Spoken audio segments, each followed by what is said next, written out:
Can we just be... But we talking about Til Death Do Us part. Right. But in my head, that's what really happened. Come on, Bryan, let's have fun together, the two of us. She did business. You was thinking business relations. The Lord must have said it again. He said, you mean to tell me Cynthia's my wife? Yeah. And she glanced at me, and there was like this magical, just sparkles like that was word. just... It defines a moment to where, like, every word is triggering. But you always, I will have that conversation. You save M, okay? You want to say the closest that? No, I enjoyed it. It was awesome. Interesting how communication stopped. So much change. You don't need to be like that. You need to get over it. It's the product of consistency, so I can't really. I mean, and this was his exact words. Repeat that again. We can do the dash show, we can slow down.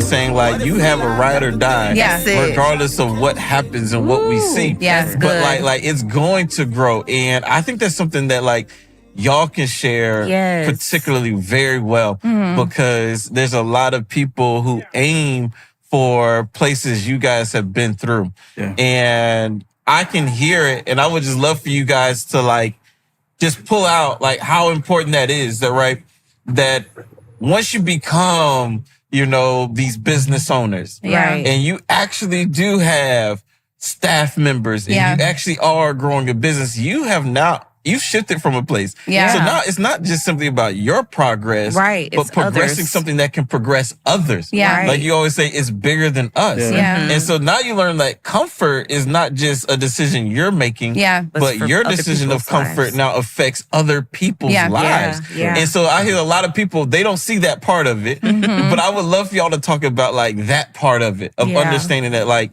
it's not just simply a desire to go further or escape comfort places, even for ourselves anymore. Right? Like just talk about what that is like, right? Yeah. Well, I definitely can say that you've led the pack in that regard because it wasn't my idea. Again, if I'm being honest. He said, I'm jumping, and Ariana's right behind him. Gotta go. And part of building something bigger than you is like giving people space too. I'm not trying to take over. I'm not trying to, I'm a leader, right? Yeah. But I'm leading. I want to lead leaders. I want people to grow. Like I want to be able to, just like my life was changed through a leader, I want to help change other people's lives through my leadership. Yeah. And so it's never about, me and how far I can go, what I can build. And like you said, just being uncomfortable to be uncomfortable. No, like I want to make room, and God is making room for others to learn, grow, and lead through, my leadership and the things that He's allowed me to be a part of. And so, when it comes to, our marriage and the growth that she even allows, because there is like, there's allowance, right? Yeah. Like she has to, just like no different advice, that goes both ways. Like we got to allow each other to grow, allow each other to learn. Right? Yeah. And I love it, right? Because what I don't want to like escape, and a lot of people try to, is that word pressure. Because there is pressure, but there's pressure that builds and pressure that breaks. Yeah. Right? And we've seen a lot of couples who are in business that same pressure breaks. Yeah. Where for others, that same pressure builds. Yeah. And, I don't want to say it, but it's like I can hear it. Yeah. Right? That like there's fruit in understanding each other that makes sure that pressure builds and doesn't break. Right? Like one thing that it's like you can hear it. You guys are so comfortable in who each other are and what each other brings and allowing it to balance well in moments. It needs to balance well so that the pressure doesn't break, the pressure builds, and then even knowing how to communicate in those moments. Like when you say it and I'm like, just like it's right there. We look and say like, okay, Alex and like Ariana, like, no, this is that moment. Yeah. Like, what is that? That's communicating so that the pressure doesn't break, it builds. Yeah. Like, and understanding that I know you're looking for comfort. Yeah. But then painting pictures of what comfort looks like now. Yeah. Right? And I feel like that's like it's been a test. Like Ariana just passed the test. Like when he first started, I think I worked 8 years in corporate America. Yeah. It got to a point where like I was helping him outside of work. night and day. We didn't have kids back then, but just helping him. Like, he had bought a business, and I'm like, okay, let me help you get things in order. And the pressure that came from that, like, why am I doing this? Like, in my mind, like, why am I doing this? But again, God had a plan. Like, I see where it wasn't that I knew the path that it was going to take. And I was like, man, this dude is crazy. But it was just this wanting to help him, like, make it. Can I use a word? Yeah. Like, called to do it. Yes. Yeah. I'm called to this. Like, oh my God. Yeah, there was that moment. Because I remember that moment. Because I used to tell her, I'm like, because like she said, every day, I mean, since 2009.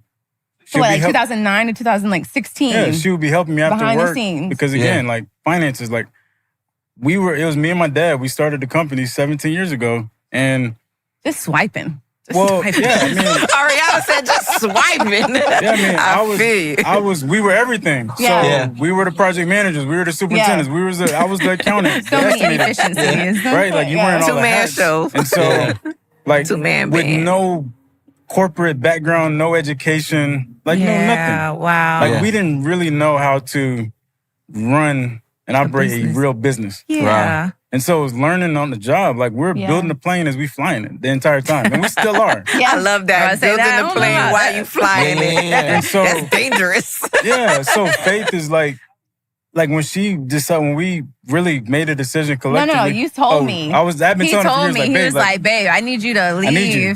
Because your those job, hours, 1 hour went to 2 hours, 2 hours went to 6 hours. I mean, we were up at one point till 1 o'clock in the morning. We're just doing invoicing and like payroll and trying to figure things out. This after my normal job. This is right. This is after hours. Yeah. And so it's like, babe, what are we doing? Yeah. And you talk about. But I was comfortable. She was comfortable because again, you got to remember at the time. Yeah, absolutely. Yes, we had a business, but I'm making less than minimum wage. Yeah. I'm paying people like that are employed by us probably 3-4 times the amount I'm making. Of course. But it was an investment. Absolutely. Yeah. Absolutely. And she's like, okay, like, Alan, I'm the breadwinner. I make most of our money. How are we going to do this and how long is it going to last? Yeah. Did that cause friction for you guys in the marriage? Yes. 100%. Well, I'm saying because as we were, and I wanted people to hear that it wasn't rosy. No, right? No, it wasn't rosy at all. No, and in these moments, it tested your faith big time in the marriage. Well, yeah, I remember there were like moments where I think one job went bad, and we were renovating our townhouse at the time, the second one, the Valhalla, and my man bottomed out. Like basically the job went like south. The guy didn't want to pay Alan. I literally was in the bed. So that actually happens. Huh? Yeah. Oh yeah. One of the you do all the work and then you don't get paid. Exactly. And I was just like sitting in the bed. I was just like so aggravated because again, I'm sitting here. I'm like, babe, I'm trying to support you, but right. Oh, Jesus. Maybe you can get a regular job. Mm-hmm. I remember saying that to him, babe. I think you need to get a regular job. And I think you got quiet. You didn't say nothing. You didn't say anything. Or he was thinking. You did that. You said something real quick, and then we were done. Well, yeah, I would get angry and get defensive. Which why would I? Why? Yeah. Because at the same time, look what she's going through. Yeah.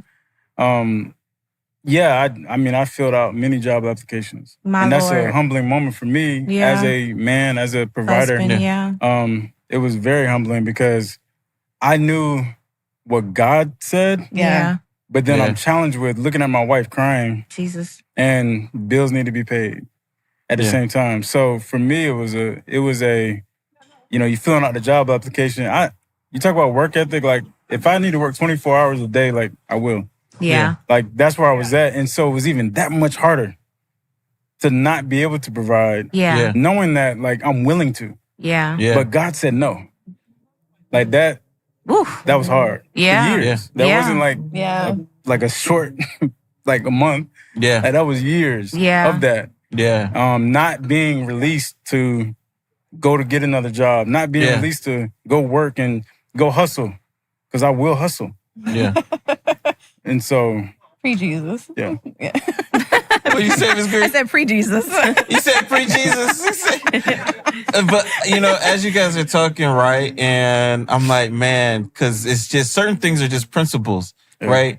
it like every great asset matures over time. Yeah. Like, and it's like allowing the maturation process, the maturing process to happen with your spouse. And I think a lot of people see their spouse as an asset to what God's calling them to do. Yeah. And so it's like you don't allow them to mature. Every good asset has a time of maturation, right? You can hire somebody today, but you got to train them in your culture. Yeah. And then you got to let them adapt to how you do things. Like you, before they could ever even do what you hired them to do, sometimes it's 6 months, 8 months. You allow the maturation process happens. And I just don't hear a lot of that in people's marriages today. Yeah. Where they don't allow the maturation, the maturity to take place. Yeah. And I'm saying that as like right now, me and Rashida married for 15 years, right? And who we are and who we need to be to each other today is radically different than the moment we first said I do. Yeah. Like the asset we need to be to each other is radically different. Yeah. And it's like I see people trying to lock into who a person is at I do, not realizing that you got to allow this asset to mature. Yeah. And I see those moments, they're tears, but they're also moments of maturing. Yeah. You know, there will be tears. Yeah. Like you're trying to avoid moments of crying. Yeah. But it's like those moments are a part of the maturing process. Absolutely. Like there will not be enough appreciation if there wasn't first I'll use this term, but like until you experience depreciation, like something actually lose value, it's hard to value something that can mature, that can grow. Like you start to value things differently. Yeah. And that's good. Man, like, and this is the truth, right? Because here's the real truth. There's just certain levels that God's not going to let you get to until you have a sense of valuing that needs to be present. Yeah. Otherwise, you'll forfeit overnight something that, man, you would have never put it on the line like that had you had to grow into getting it. You know? That's good. It's funny you say that when you realize the value. I believe that because we've known them for so long. Let me finish that thought, right? Okay, let me try to remember. This is what I'm trying to say. Brian always does this. I'm trying to remember. Just hold on to it because I'm cooking something and I want to go ahead and pull out the oven, right? Like, and I'm saying this, right? So like, what is in this? Some people are like, man, how can Alan stay so faithful to Ariana? Bruh, like if Ariana, if Miss Greene leaves, it's not just a wife that's leaving. His like, best friend. His best friend. Yeah. A component that's irreplaceable to what they've built is also going out the door. Absolutely. You have to give something time to mature to that level. Absolutely. No one shows up occupying already that much of who you are. Yeah. Absolutely. Like you have to let that grow. Yeah. And if you don't allow that to grow, that's how you end up forfeiting. I was saying something code wise, but that's how you end up forfeiting. Like that's how you end up making very careless decisions. Yeah. And people are like, man, how could he do that after, I don't want to name no folks, but it's like he did that. He lost everything he had. That's because he never matured with what was built. There was no connection to the people. There weren't actually fabrics. And so, on a whim, you're making decisions that cost you everything. Yeah. I think, and this will bring me back, right? I think there are moments where every marriage has a point where they have to lean on God for it all. Yeah. I think because we've known them so long, I believe that moment is when Alan got in that car accident.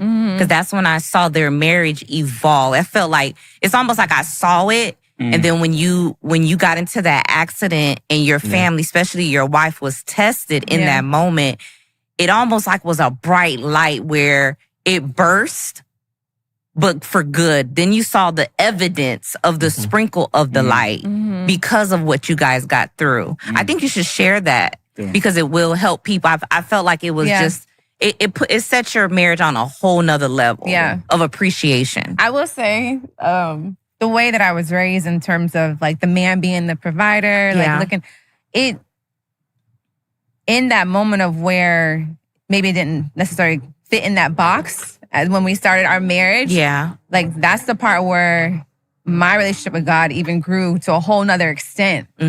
Because I wasn't looking to my husband to like provide. I was like, God, you got to bring another job. Like, you know, like just in those moments, I'm realizing like, and you look back again, the one income, like we bought a house though. We bought a house and we lived off one income. Yeah. Like just all those things, like in the moment, it didn't feel good, but to look back and see like, it prepared you. He's at the end of the day, it's like it moved Alan out the way. With some women, I feel like they will put that spouse as like the provider. Yeah. And it's never been that for him. So that's the pressure that breaks. Yeah. That's the pressure that breaks. I've never put him in that position. She's never looked at me to make her happy. Jesus. I will say that's one thing my daddy taught me. You do not like, you need to make sure you pull your own. That's right. But besides pulling my own, when I didn't know what to do, I wasn't looking to Alan to say like, what are we doing next? Like, no, God, I need you to figure this out for us, like fast. Yeah, for sure.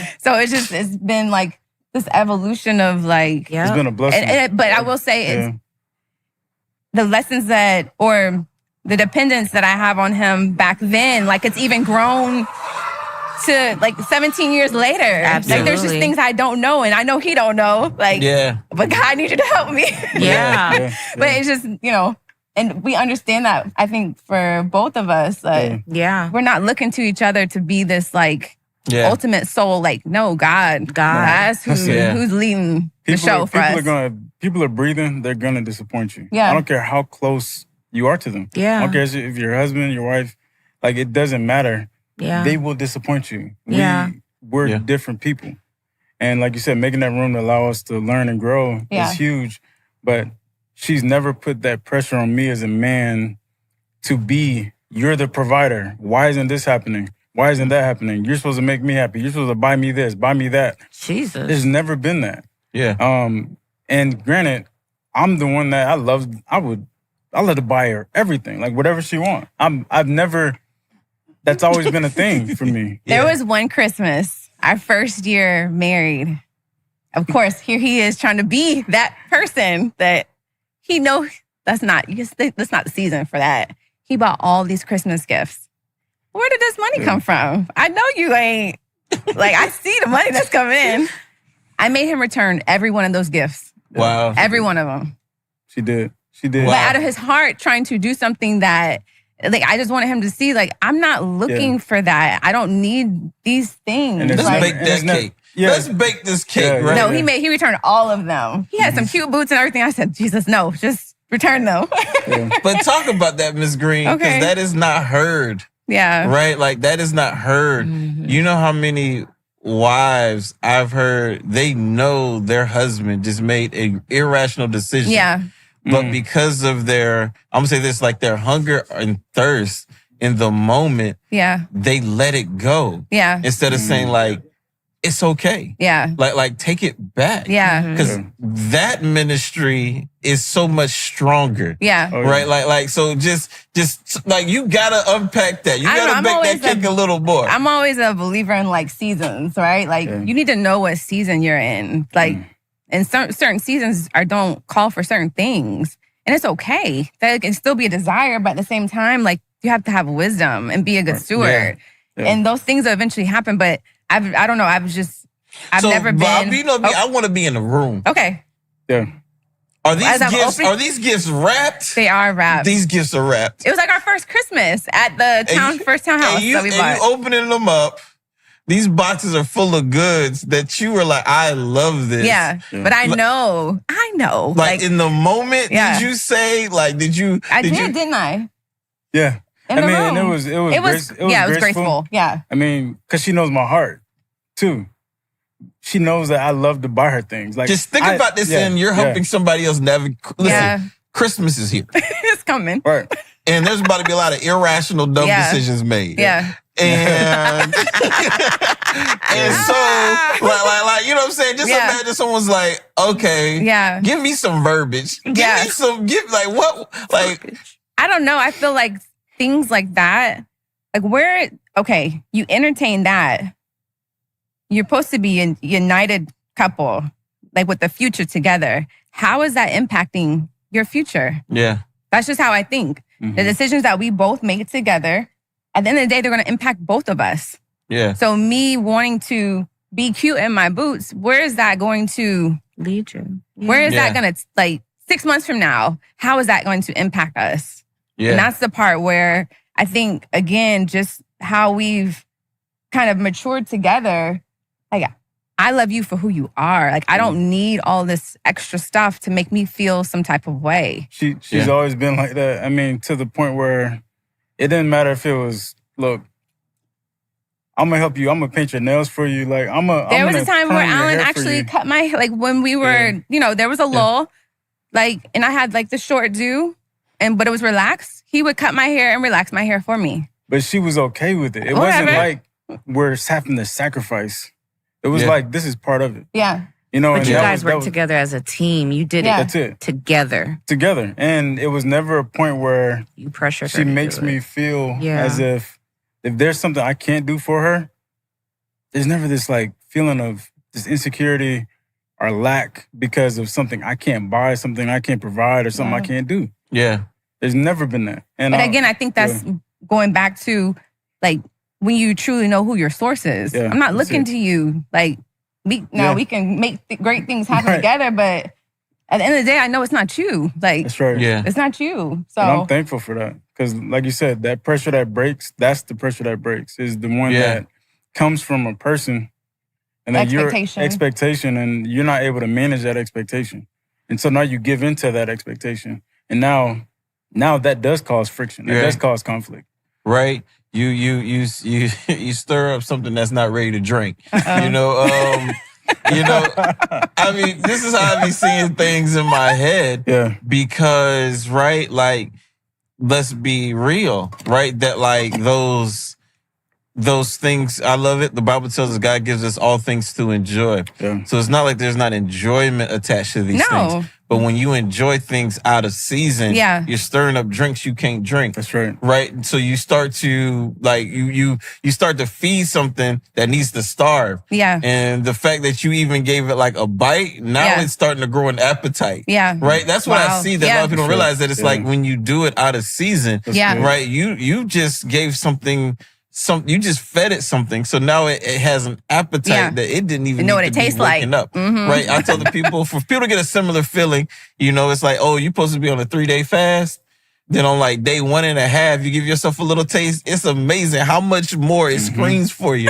Like if you give yourself a taste out of season, it'll start to like scream, like your flesh will start to scream for it when there was a grace for that season. Yeah. I don't think as people of faith, we can never ignore that God is empowering us for where he wants us to be. Yeah. And so like there's a grace available to navigate moments in which, man, I really wish there was a different reality. Yeah. I really wish it was a different, I'll just make it plain. I wish I drove a different car. I wish I lived in a different house. Yeah. I wish I ate different types of food. But you got to understand that if this is where God had you, there's a grace for this space. Yeah. That's right. And when you start to tease yourself where there's grace, you're waking up the flesh side of it. Yeah. You're waking up a part that God's given a grace to be dormant. Yeah. Right? You're not doing yourself any good Yeah. when you do that. When you decide to put on the boots, even though the boots is actually delaying where God is taking us. Yeah. It's not doing you no good. Yeah.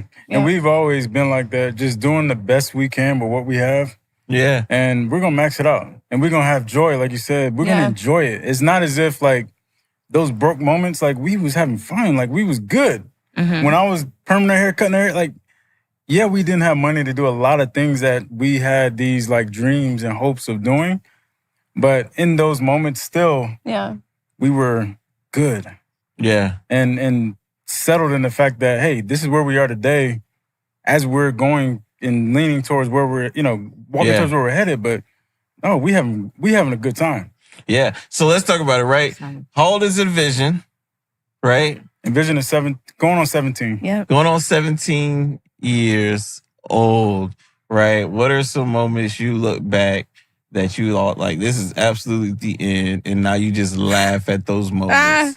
Let's go back to what my sister said, this accident.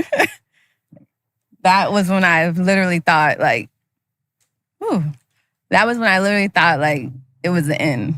Yeah.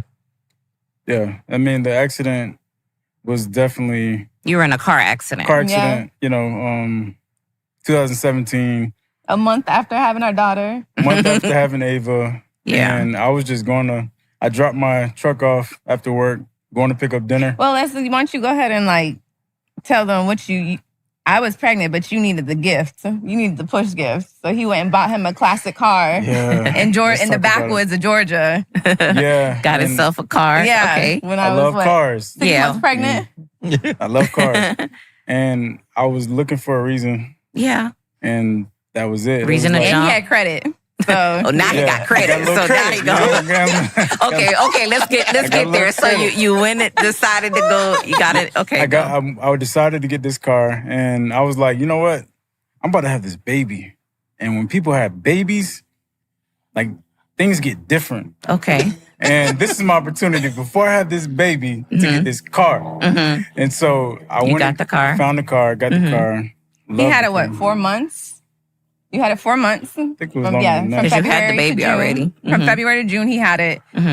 June 6th, the number of the hospital kept calling my cell phone. And I was thinking, they just want the breast pump that I still have.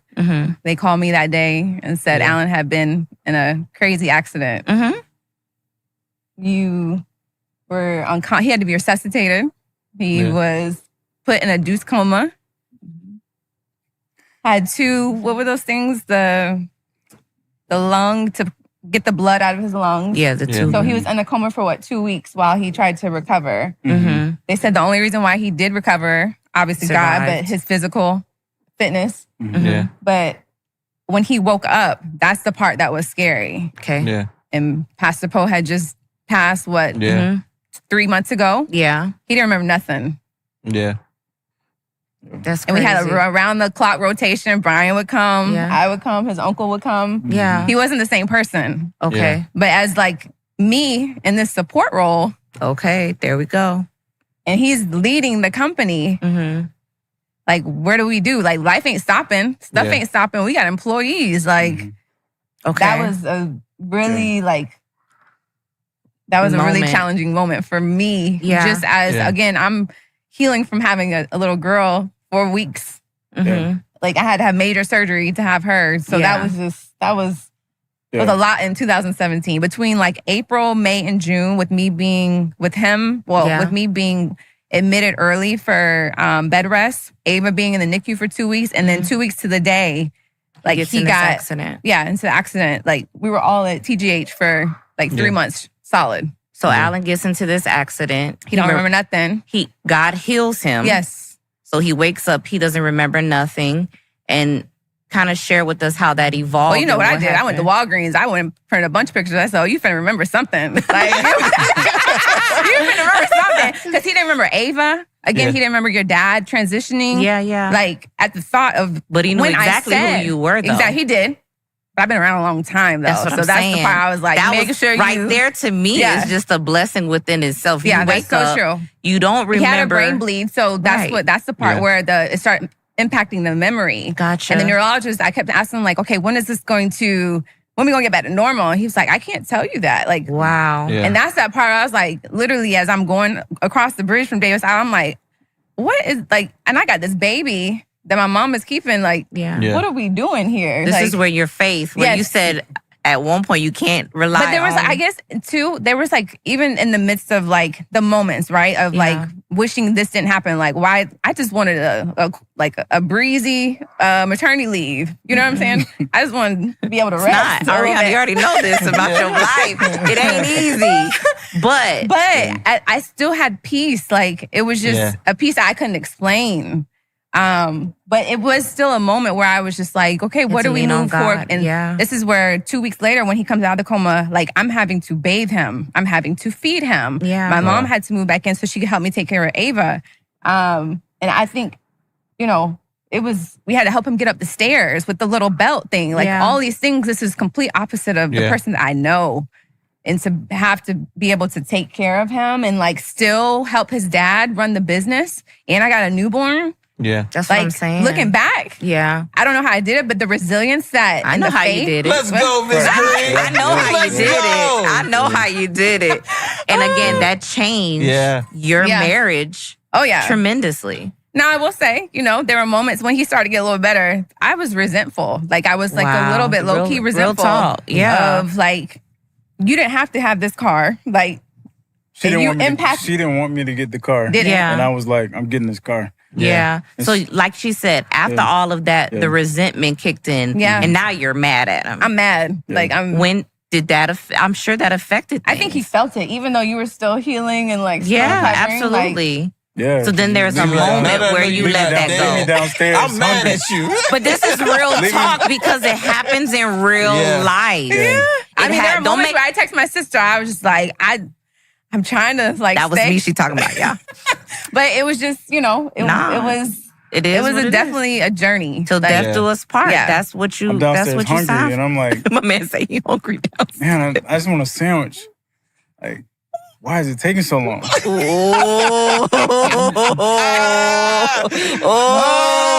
was like, but that again, she was mad. Yeah, she was mad, and I don't think at the time I really understood it. I was trying to understand. I was still trying to figure things out. Yeah. And my man was still trying to figure out how to make Ava bottles. He was like, baby, put this much water, this much formula. Like, and he still wasn't comprehending. No, by the time she would tell me, and then I walk over to like do it, you forget. I couldn't remember. And this is like a couple months of us being home too. This ain't like right after the accident. And so it was, again, you talk about just, if it wasn't for God and the relationship I had with him. Absolutely. I wouldn't have made it through that. Like, I believe that because the faith, you talk about faith that was built from that, that's what made me, that's really what made me who I am today. Like,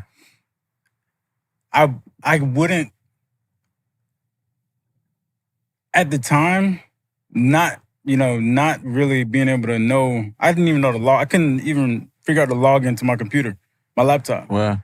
I couldn't, watching and I'm so thankful for my dad and for Ariana, like they came together and like ran that business and figured things out, but not knowing, and there was no date, right? Like we can get through anything sometimes when we know like, okay, I got to get through this for this amount of time. Yeah. There's no date. Yeah.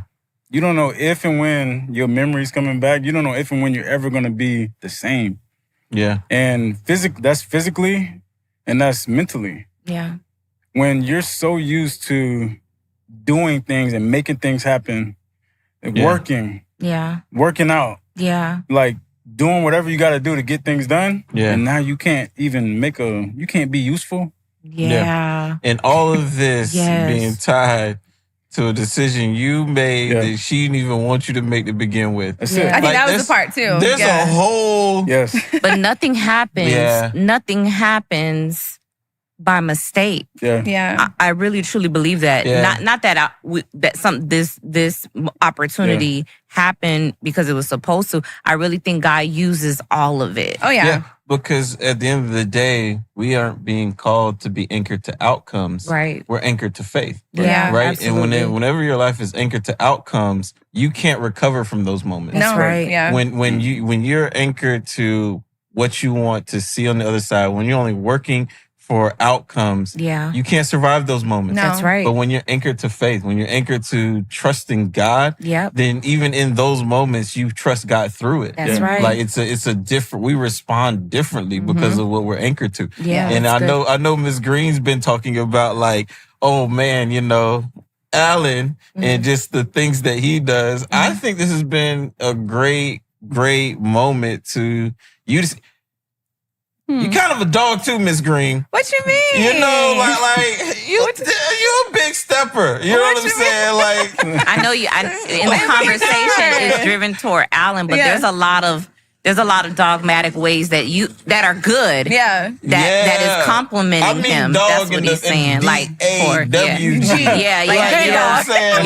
Yeah. Like for sure. That's a dog. You know what I'm saying? Like in that's football his best terms, friend, man. Like there's homie. MVPs and there's dogs. You know what I'm saying? Like you play both sides. If you married to Alan Green, the second, like you better be strapped up and ready because he said I be ain't jumping, no soft man. I be era. jumping. Like you know what I'm saying? Like some women be looking for soft air. No. We don't like. He lets me be who I am, but at the same time, like he gonna push me. Yeah. Like That's he what pushes that's what me. Till Death Do Us Yeah. part is about. Let's go. That's good. Well, it's been incredible. It's been great. And we always want to create a moment before we close out. If there's anything y'all wanted to share, anything you wanted to say before we That can help close out, somebody. like the floor is open. Anything you want to share with the people watching? I mean, I think for any marriage, again, learning from our journey, like you truly have to be besties. Yeah. Like if it's not one of your top, like I love my sister, I love my other sisters, but this one right here, like if you can't talk to each other and be vulnerable That's the like you would part. with your maybe the Friends. same sex Yeah. girlfriend, like Yeah. There's a problem. that it's not a problem, but it's something that I'm so blessed to be able to share life with somebody that like I actually want to be around. Yeah.